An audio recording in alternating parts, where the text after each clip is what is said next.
என்னம்மா அனிஷா, ஸ்கூல் முடிச்சிட்டியா? அடுத்தது என்ன காலேஜா?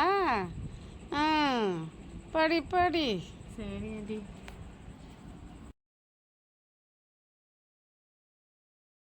என்னம்மா காலேஜ் முடிச்சிட்டியா?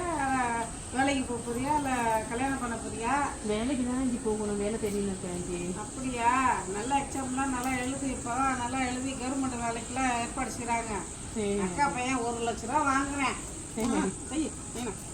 என்னம்மா அனிஷு, படித்து 4 வருஷம் ஆகுது, வேலைக்கு போகிறேன், இன்னும் வரன்னு எதுவும் அமையலையா? ஆண்டி ஏன் இன்னும் அமையலை? ஒரு கோயில் சொல்கிறேன், நல்லா போய் சாமி கும்பிட்டுன்னு வச்சுக்க, ஒரே மாதத்துக்கு நம்ம. சரி ஆண்டி. என்னம்மா வேணும் எப்படி ஐஸ் போலிக்கு? ஆமாம் ஆண்டி, ஆயிடுச்சு.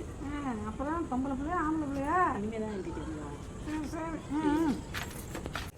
என்னம்மா 2 வருஷம் ஆகுது கல்யாணம் ஆகி, ஒரு குழந்தை குட்டி ஒன்றும் இல்லையா? சரி சரி, நான் இங்கே ஒரு கோயில் சொல்லியிருக்கேன், அங்கே போய் விளக்கு ஏற்று குழந்தை பிறக்கும். சரிங்க ஆண்டி. என்னம்மா சொல்லுங்க ஆண்டி. வீட்டில் தானே பார்க்குறேன், அம்மா வீட்டிலே இருக்கிறேன். என்ன சண்டையா மாமியார் புருஷன் கூடயா?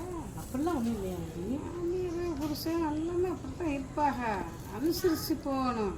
இப்பெல்லாம் இருக்கக்கூடாது, வந்து இங்கே வந்து உட்காரக்கூடாது. சரிங்க ஆண்டி. சரியா?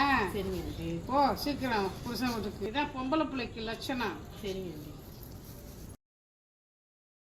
என்னம்மா ஐயோ இவங்களா தேவைதான், போகிறப்ப வரப்பெல்லாம் உருண்டு இழுத்துக்கிட்டே இருந்தா வேணும் இது இவங்களுக்கு. கதிரு கதிரு கதிரு கதிரு